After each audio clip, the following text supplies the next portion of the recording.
So first of all, we have Craig M. MacDonald. He's an associate professor at Pratt in New York. Then we have Daina Lightfoot, who's the senior brand designer at Abstract and previously worked at Dropbox as well. And lastly, we have Trina. She's the president of Boost Agents, which is a Toronto-based boutique consulting firm, and she works with a lot of tech companies filling out design roles. So I would now like to welcome all the three panelists onto the webinar. I'll turn my screen off and let's get started with a round of introductions. I guess I'll start things off. So as Preet mentioned, my name is Craig MacDonald. I'm a full-time professor at Pratt Institute in New York in the School of Information. So I am bringing the education perspective here. I coordinate a master's program called Master of Science in Information Experience Design program. And a lot of my work is with mentoring students and advising students through both the portfolio creation process and also into the job search and sort of early career professional development work. So that's going to be the perspective that I am bringing to this panel. Awesome. Hi everyone, I'm Daina. I'm a senior brand designer at Abstract currently. I've been working in the more so brand design field for about the last 10 years. I started my career off in Canada and now I'm currently based in San Francisco. And over the last 5 or 6 years, I've been heavily involved in recruiting and interviewing panels for brand and product design teams throughout a whole bunch of different startups. So I'll be bringing that. Hi everyone, I'm Trina. I'm the president of Boost Agents. You can find us at boostagents.com. We're a recruitment agency. We work a lot with marketing and creative talent with the goal to help companies grow and scale. And we work with a lot of tech companies, agencies, and brands across Canada, and we're slowly working our way into the US with a few key clients. And I'm just honored to be here. I look forward to hearing what your questions are for us today. The goal of the webinar is to touch upon the entire journey, as we can say, of for a design job. And basically, there are 3 key steps when you're applying for a design job. So first is, of course, assessing the opportunity of finding the right opportunity to apply for based on your skill sets, experience. Then secondly, we go into the actual application that we as designers craft for a specific job role. So it could include our resume, our cover letter, our portfolio.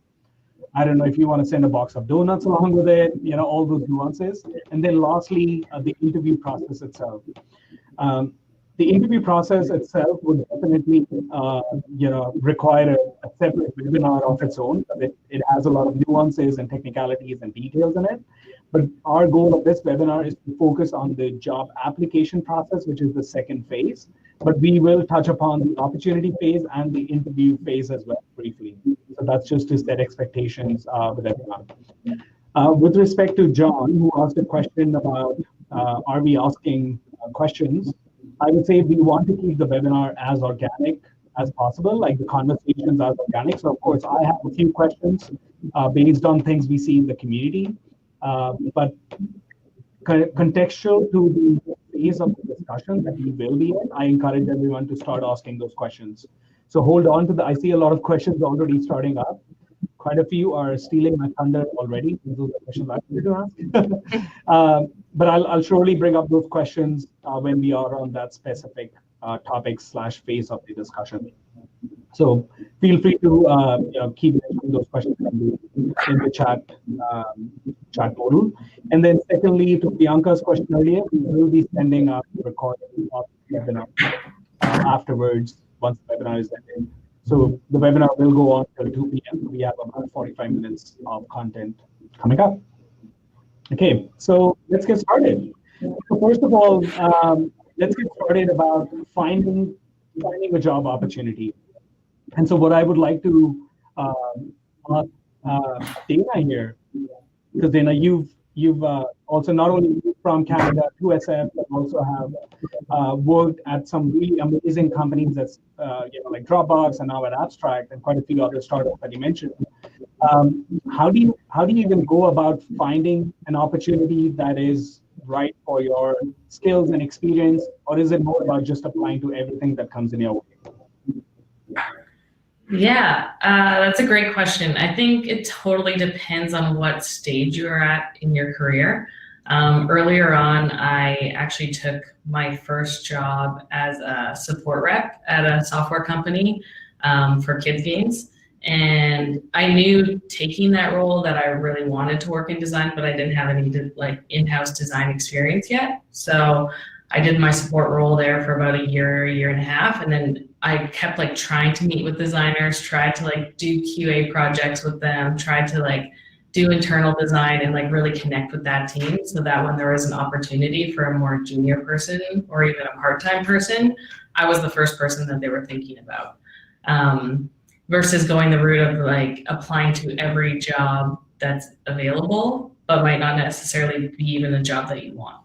I think it's like a little bit of a different route than people might think of taking at first. And it's definitely like the longer play, but in my case, it worked out. Right. And Craig, in your case, when you're interacting with the students who, of course, at times can be, a little eager to get into the workforce and get their first job, is a route like Daina took about not exactly applying for a UX role right away, but applying for some complementary roles. Is that something that is brought up or you've seen amongst your students? Not really, no. It's not something that I've heard a lot of students do or even think about. So I think it's actually good to know that that is an option that some people can pursue. I think for so many students where I am, so many of them are coming from another career. They're trying to transition into a UX role or into a design role. So a lot of them already have jobs in other capacities. And so one of the key focuses that I have is trying to get them to figure out that once they transition into a UX or a design job, they're not throwing away all of their work that came before. They're finding a way to frame what they've done in a way that's going to support their application and sort of support their work into becoming a designer. So I think it's important to kind of find the balance between, yes, I'm transitioning to a new career, but I'm not saying let's forget everything that came before it, and let's use it all together to push forward. Right. And so, Trina, in your case, where it's almost like finding the right opportunity for a candidate and crafting this story comes from, I'm assuming that there is a little more of hand-holding / curation when it comes about like finding that perfect opportunity. Are there some edge cases that you've seen where the opportunities that you did not like, almost like different approaches to finding that first opportunity, especially for someone junior or in an early stage of their career? I think that any designer, regardless of level, needs to really focus on their own personal brand and how that's portrayed across all of the different channels that they're on. So we look at, like, a lot of designers have, say, like a Behance site, and I always encourage them to go beyond that and really create their own personal site that can showcase their work in the way that they would want to showcase their work. Whether it's like walking through case studies, really sort of spelling out the specific skills that they bring as a designer and really sort of like honing in on what is unique to them. And even like everything from your LinkedIn, really writing like a full bio for your LinkedIn, telling a bit of a story and referencing some of the passions that you have as a designer and what you might be able to bring to any company. I think that's really great to see on someone's LinkedIn. We look at even like candidates adding their website, their email, their phone number to LinkedIn in the contact section, which allows recruiters to more easily be able to vet the quality of the work that you have online, outside of just, giving us more work to Google and try to find your information. So I think just really crafting a strong brand that's consistent across different channels is really, really key, and knowing what your strength is and sort of communicating that. Right. That's really interesting. And Daina, in your case, so when a designer does not have the comfort or the privilege of having a recruiter help them, curate the journey ahead to apply for a design job, Courtney in our audience brought up a good point that many times the UX and UI roles are almost so tailored or specific to the needs of an organization that you might not always, the job description might not always do the right justice or be able to describe what that actual role means to that specific organization. And we see it all the time. You see UX roles that ask someone to have full-on front-end capabilities, and then you see some other UX roles that are, in a large organization that are literally just specific to the UX activities and tools, and not even touching on UI at all, because again, it's so contextual. So is that something you struggle with as a designer when you're applying for roles? Yeah, I think that takes place in all design roles. A designer at any type of company can be completely different. Like a senior brand designer at a tech company versus a senior product designer at a fashion company could be very different things. So I think one of the things that I've done in the past is if I'm really interested in a role is actually just trying to reach out to somebody on that team and learning what that role actually entails. Typically, if I'm going to do something like that, I try not to go and do a direct message on LinkedIn, because I find that most designers aren't checking that all the time if they're not looking for a job, but trying to find them on some other mode of social media, or if they have a portfolio site, and you can send them an email and offer to take them for coffee. Trying to make it convenient for them, but also knowing that you'll be getting a lot out of the experience. Right.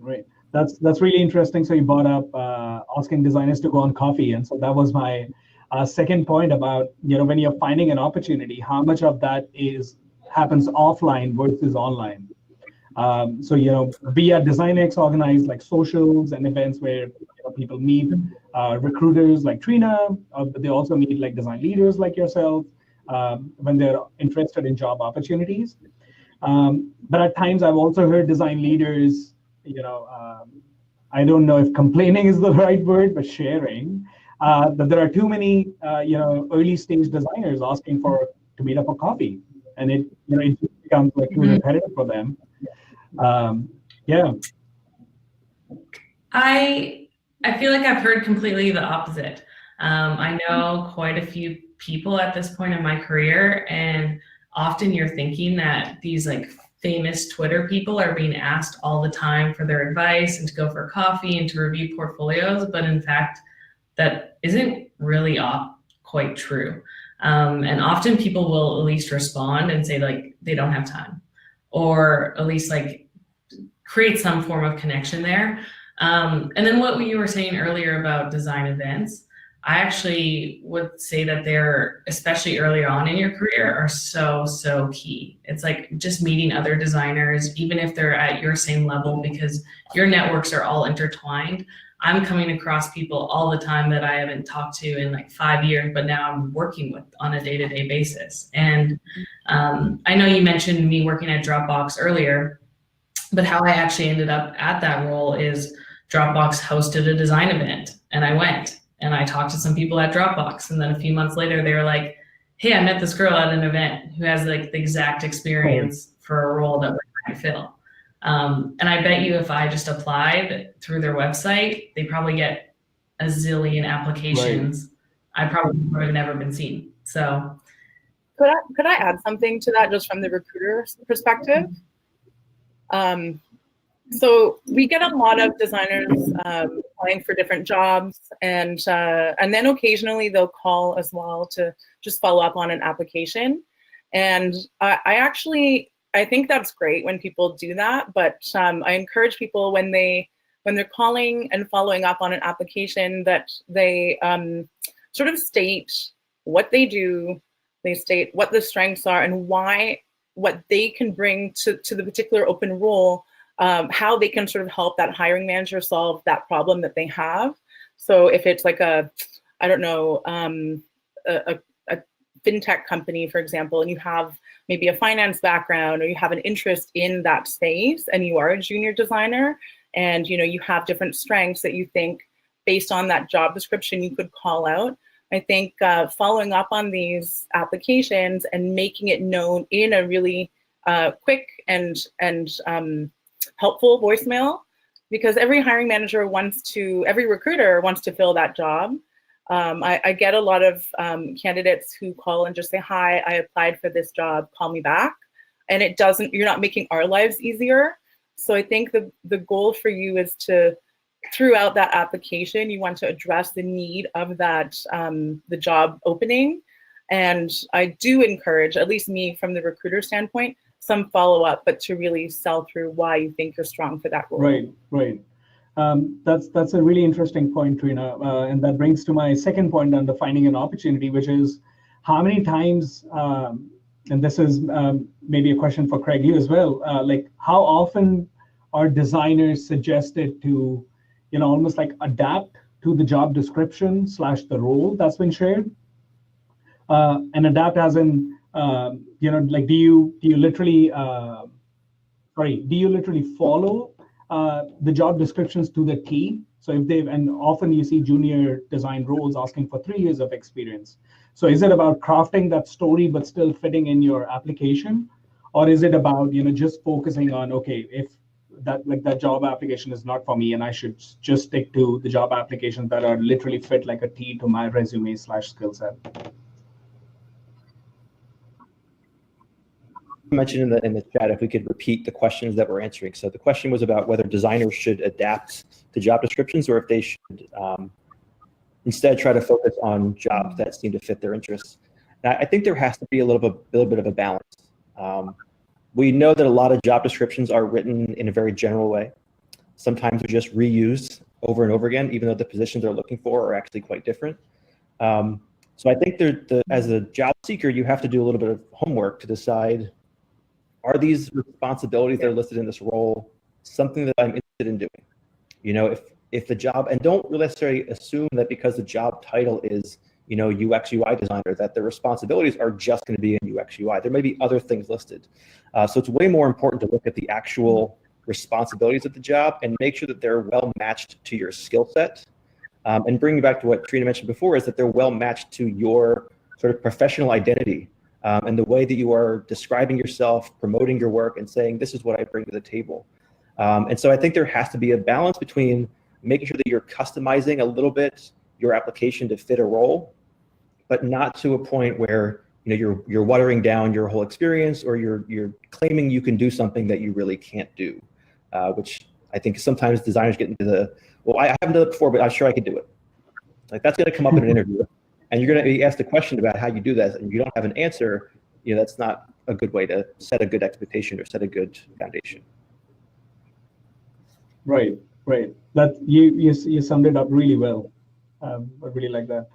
And so you also brought up a good point around the actual job descriptions itself. And this might be a side question. So Daina, over the course of like different companies you worked at, how often do you see designers and senior folks actually getting involved in the actual job description process? Or do you see it more often as like in hands of HR and resourcing or operations to just put out those rules out there?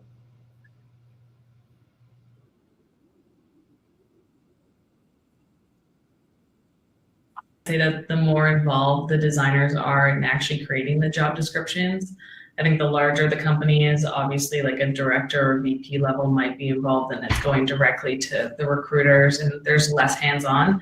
But for me personally at Dropbox and Abstract currently, like I literally wrote the job description for the designer that we're looking for my team, and exactly what skill sets that we felt the team needed that were maybe lacking a little bit. So we were very thoughtful there.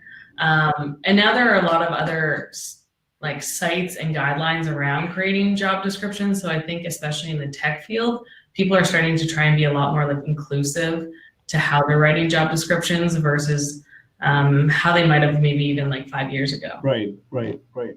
That's really helpful to know. And Trina, from your aspect, like how much of interpretation happens on your end with the job descriptions that you get, or is it more about there's this almost like a stereotype, I would say, or an image of recruiters that you're focused on just finding the person that just fits in that specific mold of the job description and pitching them to the company?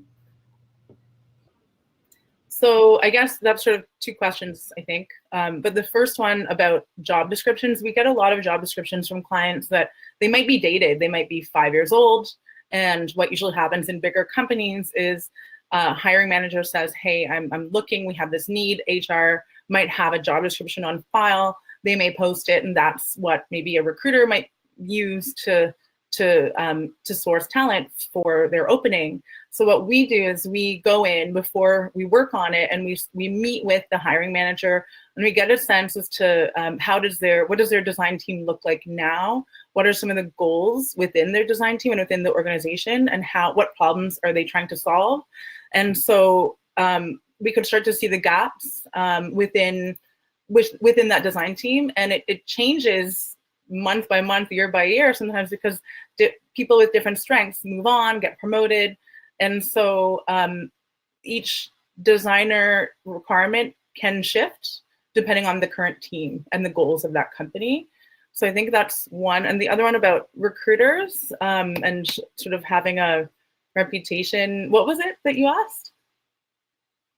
Usually the perception around recruiters is that being almost as like service providers, you might focus more on fitting a candidate that fits right in the mold of the job description, which might, again, to your point, might be an outdated job description and might not actually speak to the real work that's required.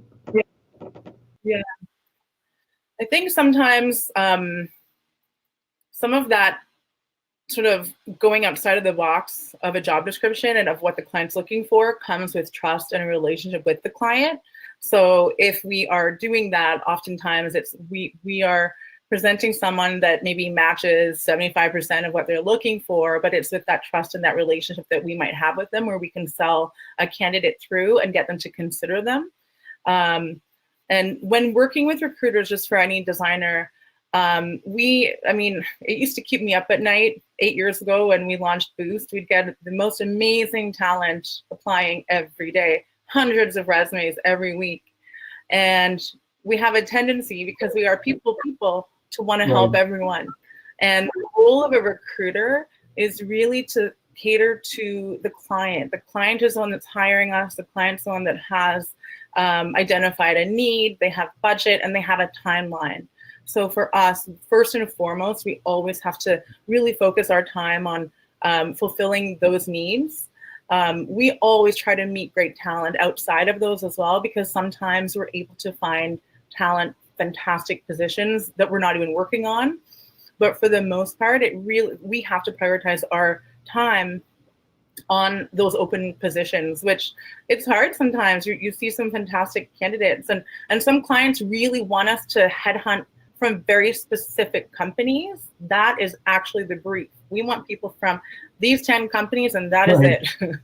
And sometimes they're a little more flexible. So that's really helpful, and yeah, absolutely makes sense.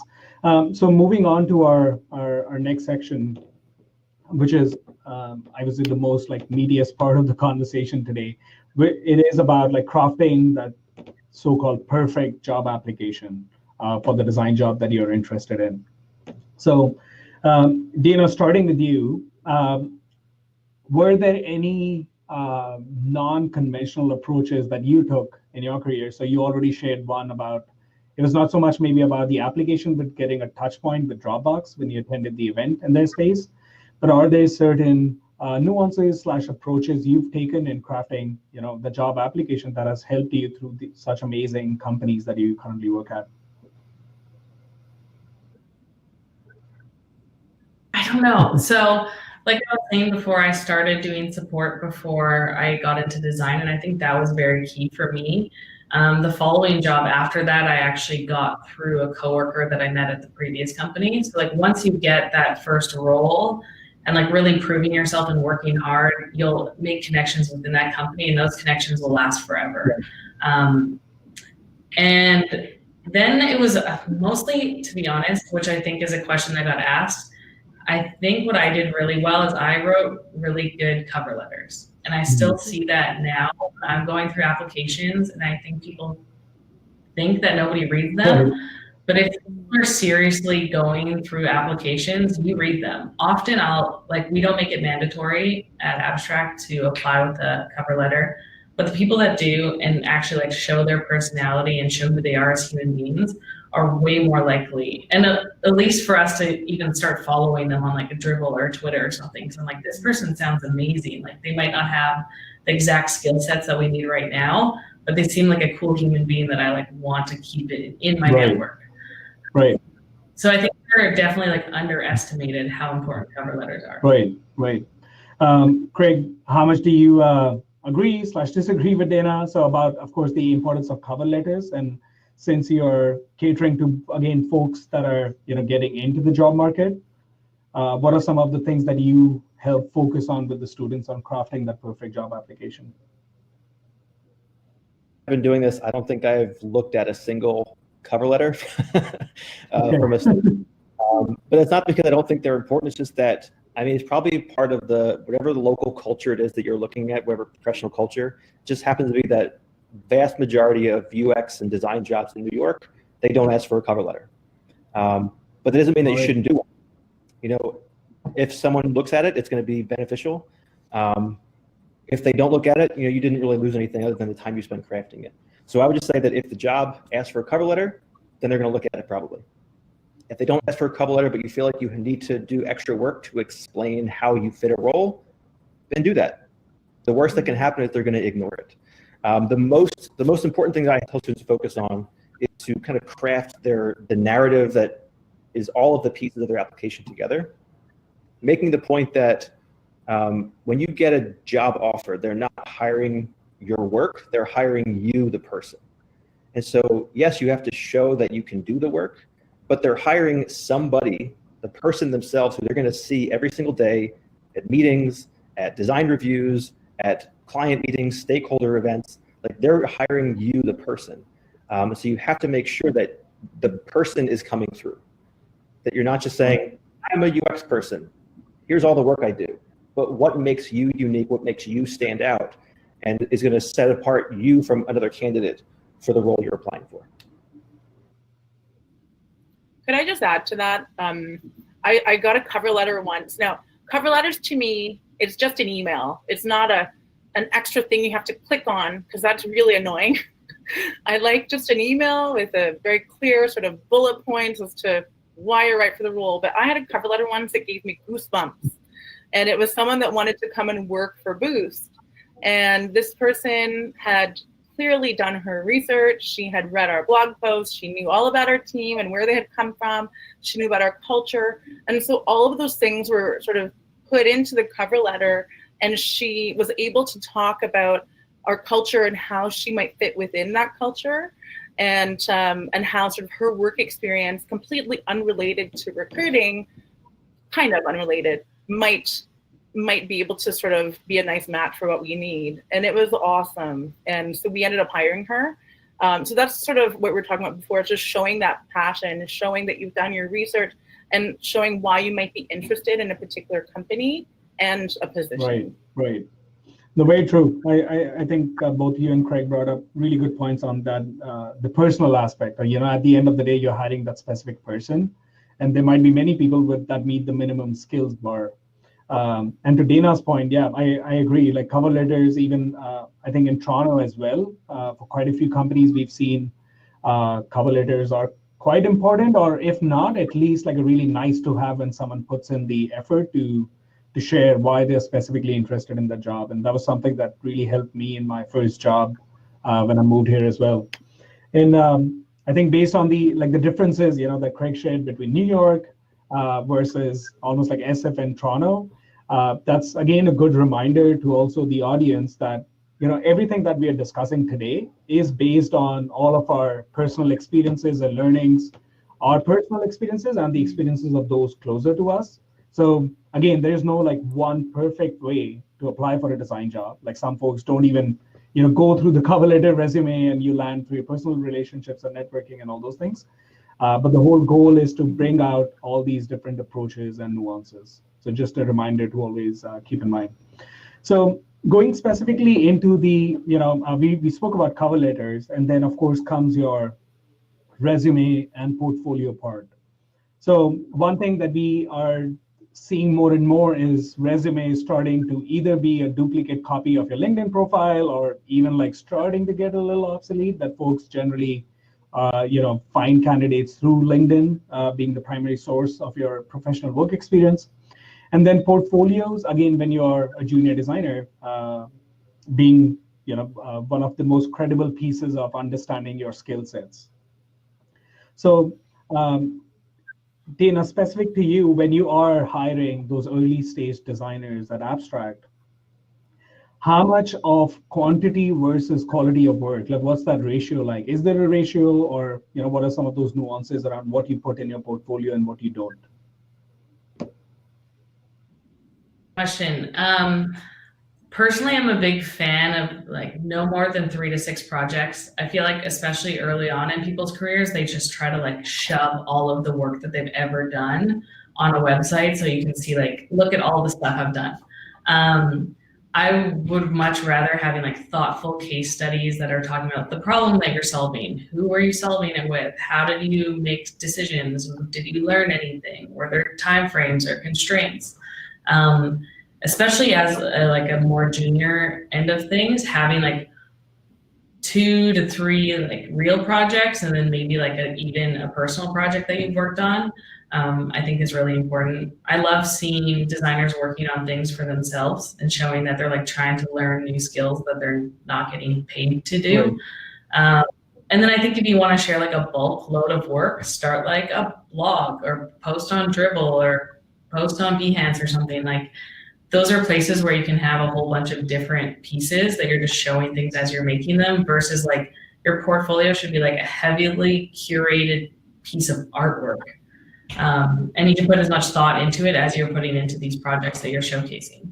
Right, absolutely. And Craig, in your case, specific to, and even a question someone in the audience asked, like, even when you're showing these 3 to 6 projects, students often have the chicken and egg problem, which is they don't have a lot of like real life projects to put in their portfolio, and because they don't get the other freelance gigs or the first job. So is it okay to put a lot of schoolwork in, or have you found solutions to this chicken and egg problem with your students? Obviously, I think it's okay because that's what all my students get. But what we try to do is we try to put in client-facing projects into our classes, so that even though you're doing classwork, you're actually working directly with an outside organization on the project. And that's been really helpful, I think, for students to be able to talk about it in a more direct way. But I think what's important to remember is that even if it's not working directly with an actual client, it's still real work. You're still putting in the effort, you're still going through the process. And so what it comes down to is how you tell the story of a project in a way that's going to show that you can complete the responsibilities of the job. It's not they're going to sort of check off, yes, they've done it with a client, or no, they haven't. That's only a minor difference in how you would approach it. As long as you take an approach where you're sort of considering the realistic, the feasibility aspects of any project, you can talk about how you made those decisions, how they were incorporated in your decision-making process, why you didn't do this or why you didn't do that as you were thinking about what you wanted to craft as your solution or whatever it is you're focusing on. So I think it comes down to how well you can tell the story. And someone made a comment earlier about how it's about soft skills. Right. The portfolio demonstrates those soft skills, because if you can tell a great story, that demonstrates that you have strong communication skills, that you're going to be successful in working in a modern design world, where a lot of it is based on storytelling, interpersonal communication, sort of structuring things in a way that people find accessible and engaging. Right. Yeah, that's a really good point you brought up around the soft skills and the storytelling aspect of your portfolio work and the project you've done. One thing that, again, someone in the audience also mentioned, and I had under one of my questions was, and based on my past experiences, I've been in situations where early stage designers coming out of short-term programs, which really help them kind of like amplify their skills in a short amount of time, are not, at times, there have been instances where I've went through the entire interview process only to find out at the end that specific designer's contribution to the project was actually just 1/3. Like it was actually a group project, and it was not there, the whole project. So it would be like you're looking at an illustration in the onboarding screen, and you're like, how did you do that illustration? It's like, oh no, actually my project partner did that. How many of those cases, Trina, do you actually see when you're interviewing a lot of folks, for the roles that you're filling? And also, like, how do you even like detect those kind of things early on when sadly some designers are not upfront about the contribution to the work they're sharing? Yeah, that's a really good question. I mean, because we work on a lot of different creative positions, we're working everything from advertising art directors and copywriters to visual design and graphic design to production designers to product designers. And the question that we always have to ask is, what was your role on the project? And because, a lot of creative work is very collaborative, we try to encourage designers to put what their role was on each of the projects. And especially if it's a team-based project, I've seen some designers as well sort of like take pictures of the process to get to the end result, and they involve the team in this sort of collaborative process, and they call out the team members and their roles on the project. And I think that's really great. It shows sort of a collaborative spirit. It's a tough one. Like sometimes we've for creative that's published or that's like won awards, for example, international awards, we can look and we can see how the creatives are being credited. So that's sort of an easier way if you really want to double check things. But it is something that we really encourage creatives to do, designers to do. And you just hope sometimes that they're being truthful, because sometimes it's really hard to tell sometimes. When you've been interviewing candidates, because I saw you nodding your head when I was asking the question, have you seen such instances, and any comments on the thing? I've actually had some pretty like horrific stories with stuff like this happening where I've been interviewing candidates. This was a couple years ago where one candidate actually like presented a project that I know that a close friend of mine worked on. And the way that they described the project, I knew that they were lying through the whole presentation. And then we actually had to like kind of have a confrontational conversation about it later, which got really awkward. But being very truthful in how you're presenting your work is very important. The industry is very, very small, and everybody knows you're like 1 degree of separation. So I think even if you're just putting stuff on your website and you've collaborated with anybody in any way, even like mentioning their names, your role, different contributors, but that also shows that you can collaborate with people. I don't think, unless you're like freelancing by yourself on a small project, there isn't any product or website or brand out there that wasn't a collaborative process. It's never a one-person show. So I think it's really important to share that. Right. Mm-hmm. Yeah, absolutely agree. And again, like would strongly recommend everyone in the audience that to be mindful of these things. So as Daina pointed about, the design community is very similar to things, or the design community in Toronto as well. Like it's a really small community at the end of the day, especially with folks recruiting, and the word does get around. So refrain from those things. And in fact, you also don't want to get a job that leveraging someone else's work or skills that you actually don't have, because at the end of the day, for designers, I think it's very obvious once you get on the job, if you don't have the skills to show that particular kind of work. So coming to the second aspect, and this is something, Craig, you had talked about earlier, when you're talking about like focusing on the personal storytelling aspect and bringing those soft skills to the forefront. How do you currently help students, that you're teaching at Pratt, with focusing on that storytelling aspect? Because again, in most of the design education, we see a lot of focus on learning the tools, learning the frameworks, all those things. But the soft skills part combined with the personal storytelling part seems to be overlooked. Part is definitely overlooked, and it's especially overlooked by, I think, people just entering in the profession. And it makes sense because a lot of times you have to learn the technical hard skills first. But there's going to be a lot of people who can use Sketch really well. So you have to think about, well, what are you going to add on top of that really strong technical ability that's going to make you stand out? And that's going to be being able to be, a reflective and critical thinker, to be able to go really deep into a problem and be committed to finding the root of an issue rather than just saying, I'm going to design a solution to everything. It's being able to take that extra step of saying, what's really going on here?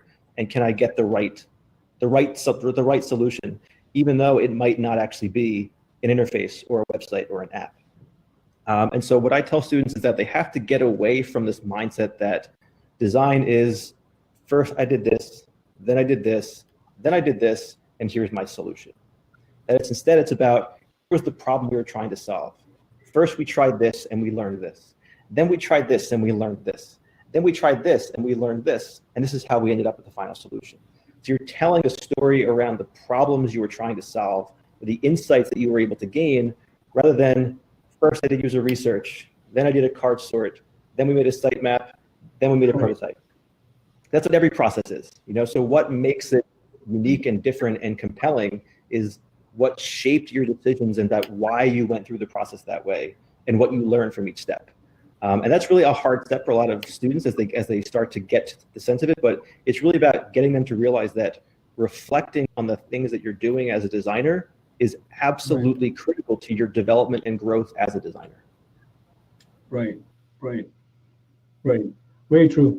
And adding on to that, Daina, like how do you, apart from the storytelling part of your project work itself and the kind of pieces you have in your portfolio, how can you leverage storytelling to speak to the company culture fit? So around a question that Patrick had asked earlier, like how do you show to the company that yes, I will be a good fit, or you even reflect that to a particular company culture that you're attracted to? Mm-hmm. Two is that your portfolio is just showcasing your hard skills, and your hard skills will get you usually like an interview. But if you can't like hold a conversation and like have that personal connection with people that you're interviewing, that's like really where the decisions I feel like end up getting made. If everybody's stacking up against each other and has the same technical skills, it's more like how calm and like welcoming can you feel when you're in an interview process. But I think that also speaks to the culture piece that you're asking about. And I don't really like the term of like fitting into culture. I like thinking of like what kind of culture add are you bringing into the company. I really want to encourage people to bring their whole authentic selves to work and not trying to fit the mold of whatever this company is that they're applying to. I know that everybody's like hunting for a job, but also like finding the place that like you will thrive and succeed versus just finding a space to work.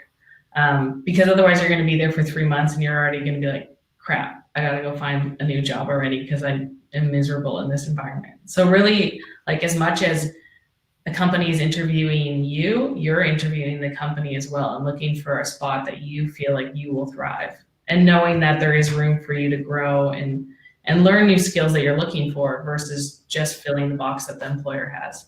But those are all things to start digging into once you get into an interview process. No, I love everything you just said about the culture add part, and also about you are equally interviewing the company as well about being a match or a culture add, as you said. Trina, around the storytelling aspect, there had been a few questions earlier where folks were talking about either when you're doing your storytelling part, but you are not the exact match, or almost like you have a little different of a profile than the profile they might be looking for.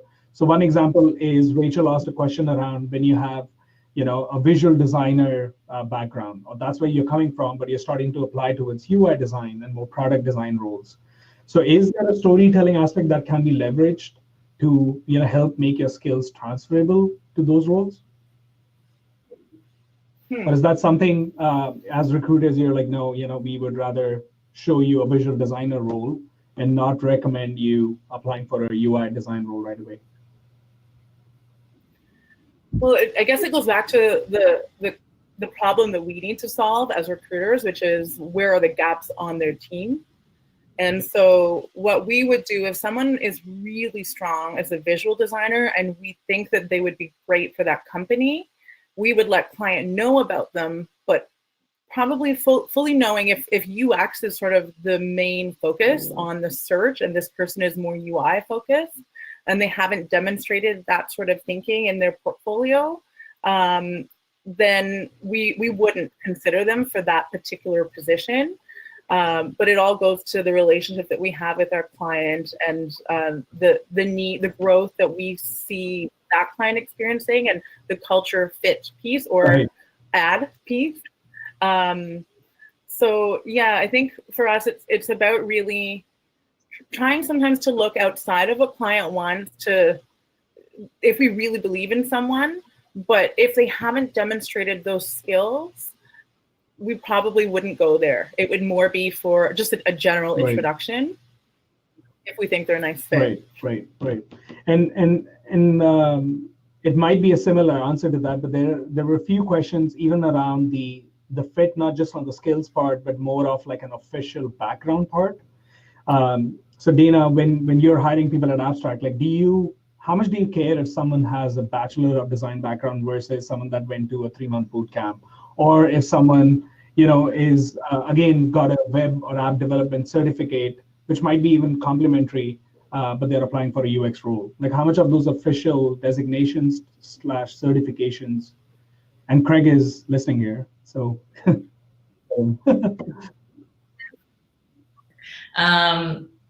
Personally, I don't care.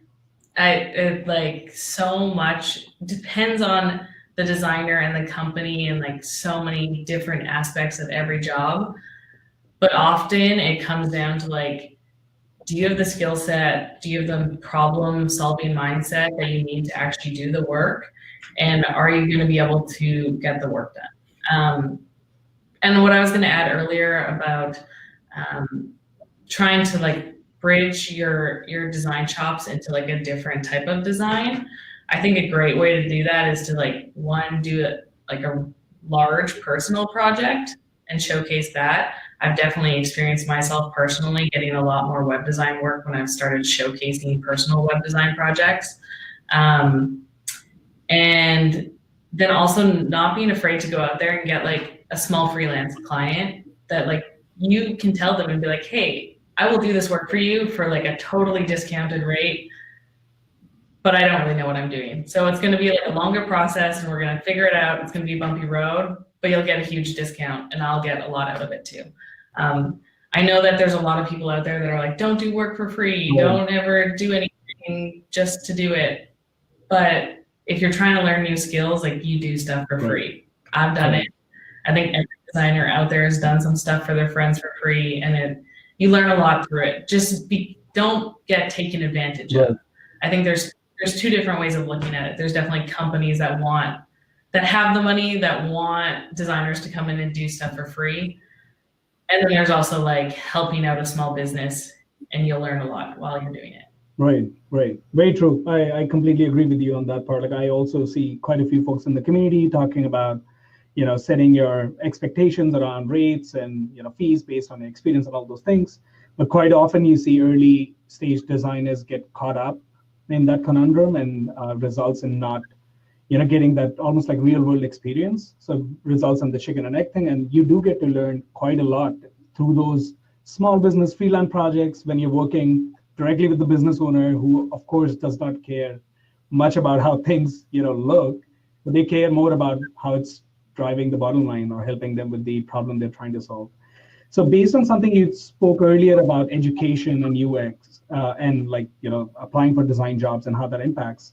So Craig, much like any industry, of course, there are some bad players in the education industry, which sometimes end up giving that almost like perception in general, about how much does education, a formal education part, help or not help a designer, land a job at one of the great companies like Abstract or other folks. So yeah, how is yourself as an educator and also like Pratt trying to position yourselves in kind of covering that gap?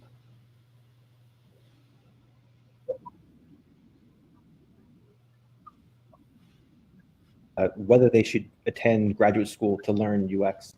And my answer is always along the lines of, if you think you would benefit from a structured learning experience, you can afford it, and you think you'd get something from it, then you should go to graduate school and get a degree. But that's not the right path for everybody. And even if you just do choose that path, having a master's degree, even in a UX degree, which there are way more of now than there were even 5 years ago, doesn't give you any leg up over anybody else. It still comes back to, how do you tell the story about what you do, what you bring to the table, who you are, and how it informs your work. So it really comes down to, for each individual person has to make a decision about what they think is going to be the best way to learn the hard and soft skills that they feel like they're lacking. Right. For some people, it's Right. a master's degree. For others, it's a boot camp. For others, it's just doing a bunch of independent projects, reading textbooks, looking at webinars, or taking online courses, and that works out just fine. Right. It has to be each individual person's decision. Yeah, that's really well said, and I think that also applies to a lot of questions being asked about, should designers code? So I already set the expectation that we're not discussing that today about should designers code or not. But you're right, like if you are interested, like some people do jump into the code part, and that's just something more out of passion than trying to, again, fit a specific mold. So we are running a little behind. Last question on crafting the application part. So to all three of you, starting with Trina, has there been, it could be a positive or negative, oh my God moment when you saw a candidate's job application? Like something was like terribly off, or someone just knocked it out of the park? Well, I just gave you my goosebump moment. I mean, I see a lot of designers who actually completely forget to send their website when they apply. So they'll send a resume, they'll let us know they're looking for a job, but will not sort of identify the actual job they're looking for, or will not give us an easy way to contact them or look at their work. So I strongly encourage adding a website, like actually having a signature in your email that has your website, that has your phone number, or just easy ways for us to contact you. I've seen designers without portfolios on their resumes as well. So just know that quite often that's the first thing we're looking for, is to see your work, to make sure that it's suitable for any one of the roles we're working on. But I mean, I don't know. We see a lot of people that once we tell them about a client and we let them know about, this is sort of even moving towards the actual interview part. So maybe I should hold off on that. Yeah. Okay. I'll hold off. One thing that I still see people doing a lot on resumes that kind of irks me for designers is the score bars. Like, how good am I at Photoshop? 100%. And I'm like, nobody's 100% at Photoshop. Or like, how good am I at like HTML and CSS? 100%. I'm like, nobody's 100%. So I often find that those things just don't add any value at all. Sure, you can like list programs that you're comfortable in, but assigning yourself a scorecard is just completely irrelevant. Right. Craig? Yeah, so on that point, I think it's also, I'm 3 bars at Illustrator, but I'm 4 bars at UX. Like, it doesn't really mean anything. The two things that I noticed a lot of junior designers or people starting out make, first is to make sure to please proofread and edit your work. So many design roles are all about having a strong attention to detail. And if there's a mistake, a spelling error, a grammatical error, or even just a small typo, that's going to negatively impact your ability to come across as someone who's detail-oriented. And the second one is saying that what sets you apart is you take a user-centered perspective to design great experiences. It's like, welcome to the world of UX. Everybody does that. You have to differentiate yourself from the pack and be more explicit. What makes you different from everyone else? Everybody can take a user perspective. Everyone can do user research. So what makes you different? What makes you unique? Right. That's Really well said. And again, to the point of bars and as someone is saying, achievements and games, I was guilty of that. So in my first resume, when applying for my first job in Canada, not only did I put some bars, like they were not scores, but they were more to list the tools I'm proficient in. But because I had recently immigrated to Canada, I put a pie chart, like a meter that was called an accentometer. So it was like, how much is it Indian English versus Canadian English? But that just kind of like, it was just an icebreaker for the interviews. It always just gave a good laugh and kind of almost like helped me in that way. So that was really funny. So that brings us to the last topic of the conversation, which is getting to the actual interview itself.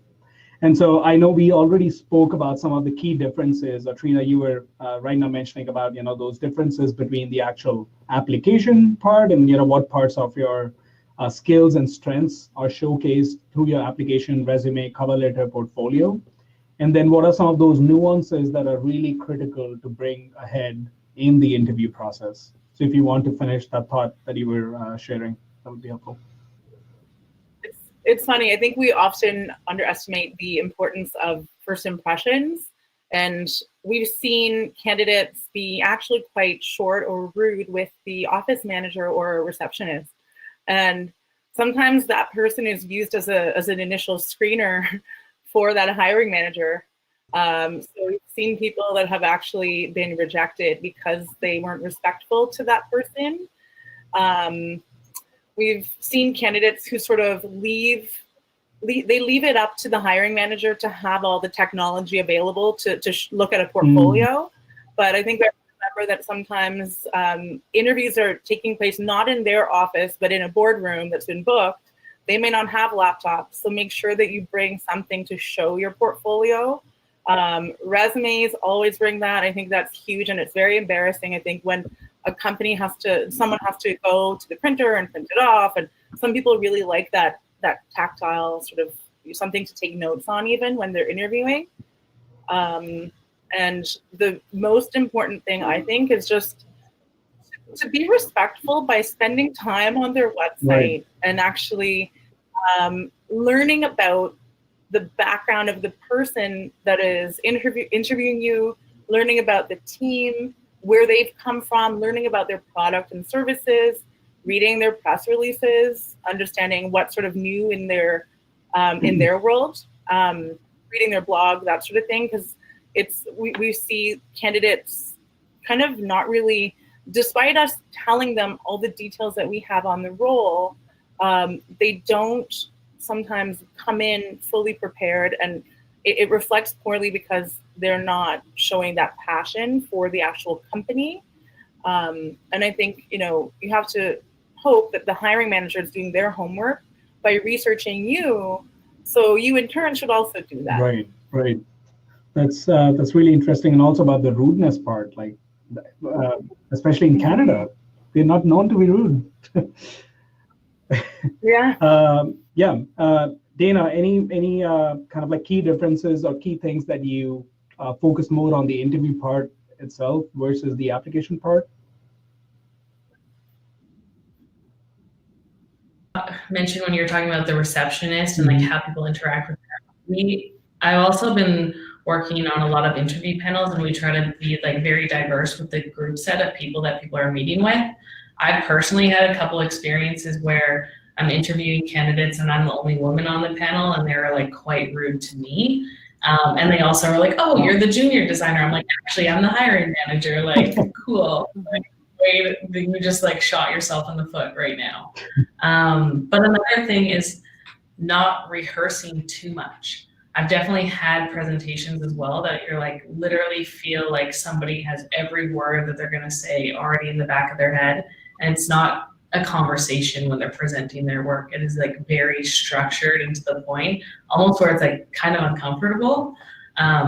So making sure that like you're comfortable with what you're showing, but like maybe don't go over it 100 times so that you know exactly every word that you're going to say. Right.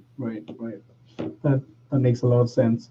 I'll move to the next section just because we are running a little short of time.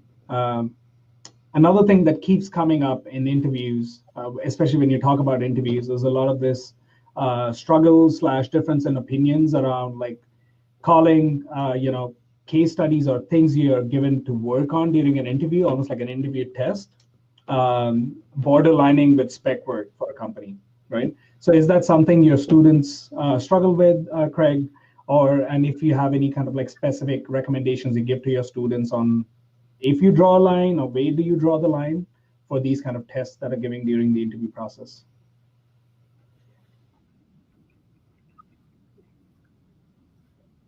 And be careful to make sure that you're not being taken advantage of.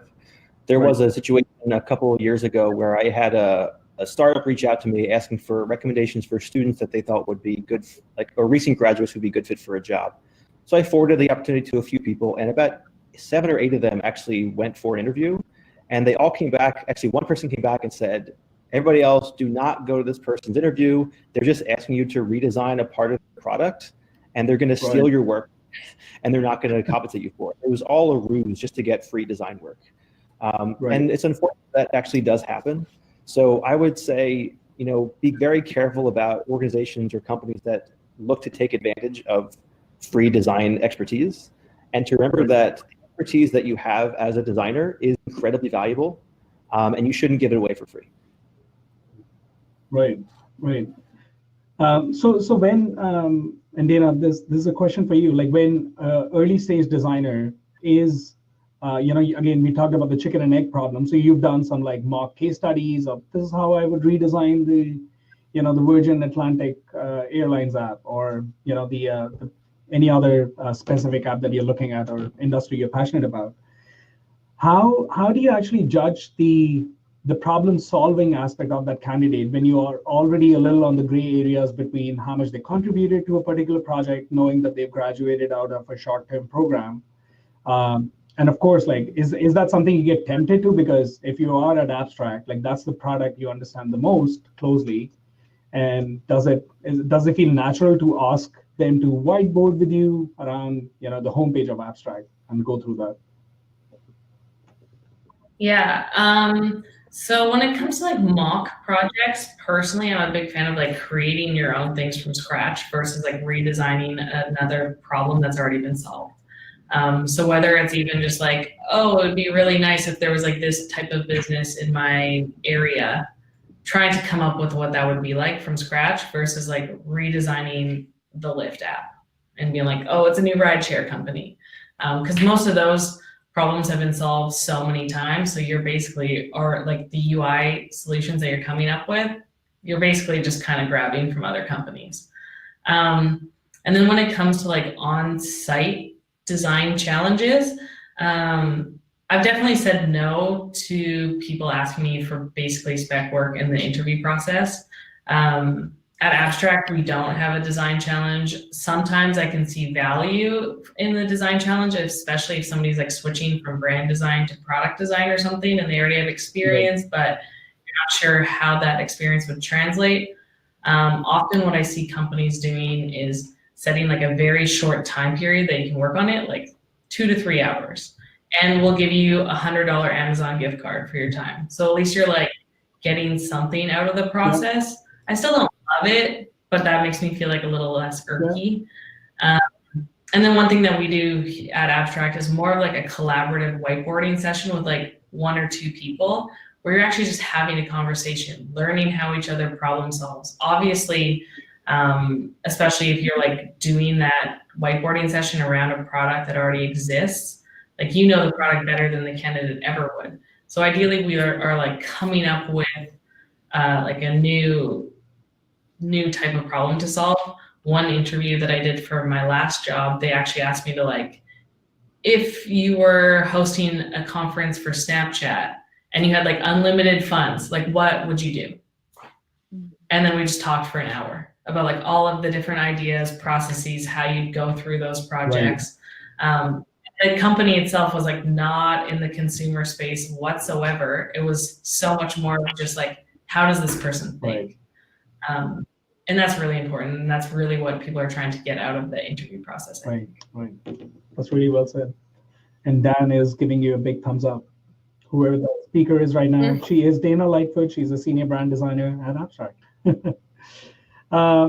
So we will close here. Trina, what are some of the last insights that you would like to give to the audience here? Some strong do nots as well as strong to dos when applying for a design job. If you're going to an interview with a coffee, bring one for them. That's a good one. Turn off your technology. And I had someone that she kept staring at her Apple Watch every few seconds, and I felt like she was just in a mad rush to get out. Right. And I realized she was just kept on getting alerts, and it was really distracting. Every time I think about her, I think about that. And I think wrapping up professionally, you know, like asking if there's any more information that they want, asking maybe timelines, what the next steps might be on that, you know, on the interview, sort of in the interview stage. And a thank you it just leaves such a great impression, whether it's, I saw a candidate once leave a thank you note with the receptionist right when they left the interview. So they had pre-written it. Right. And that was sort of a really nice way of showing right. interest. Email thank you is great. A card. I've seen people send gifts. I don't think you have to go that extreme, but just sort of showing that you are interested. I interview people a lot for our company too. And, you know, when we get really excited about someone, you're kind of hoping that they're going to follow up. And you're just kind of waiting. And that's sort of like, to me, a bit of a test. And if I don't hear anything, it makes me wonder if they were at all even interested. And so that same thing is going on in the hiring manager's mind as well. So just remember that. Right. Awesome. Daina?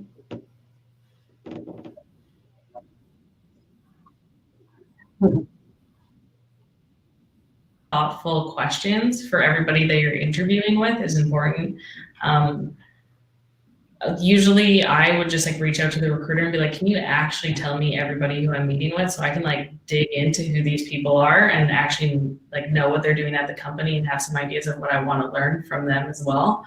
I've had people like bring treats and coffee and stuff. That's obviously nice, but I don't think that will get you the job in the long run, but it's the nice touch. And then recently I've had somebody like follow up with a card, like a handwritten card that they obviously like mailed that day. It showed up 2 days later and I was like, this is so cute. Like, and now it sits on my desk. That's amazing. Just being a person and being thoughtful. Right. Craig? In terms of a don't, I would say, even though the name of this webinar is how to apply to a design job, is I would encourage people not to think of it as applying to a design job, but as starting a career in design. Right. Because that's really what they're doing. It's the first job is obviously really important, but what you're really doing is setting the foundation for a future. It could be 20, 25, 30 to 35 years.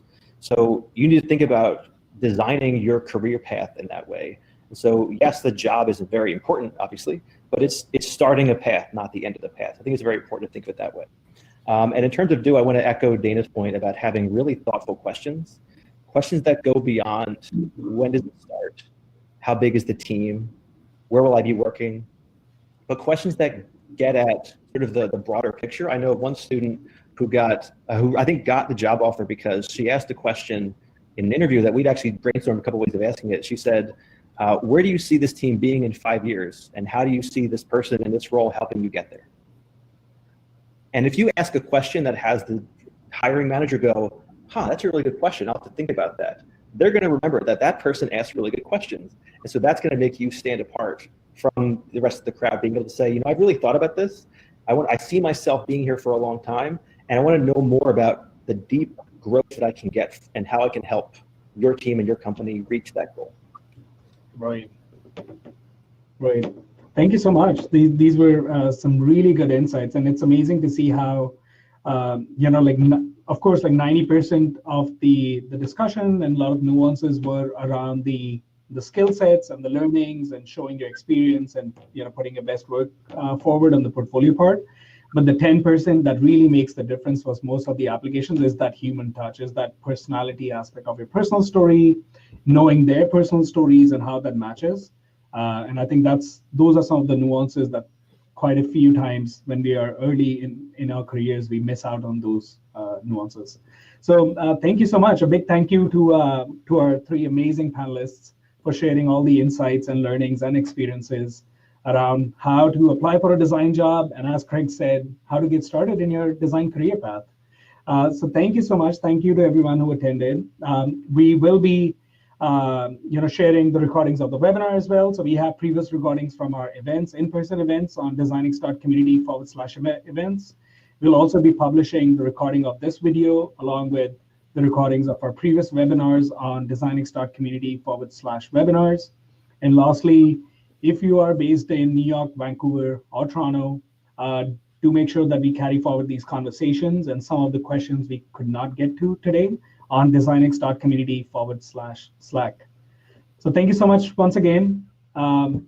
Thank you again, panelists. If you can't see me on the webcam, but I'm waving towards the camera. So really appreciate everyone's time. Thank you so much, Craig, Daina, and Trina. Thank you. Thank you.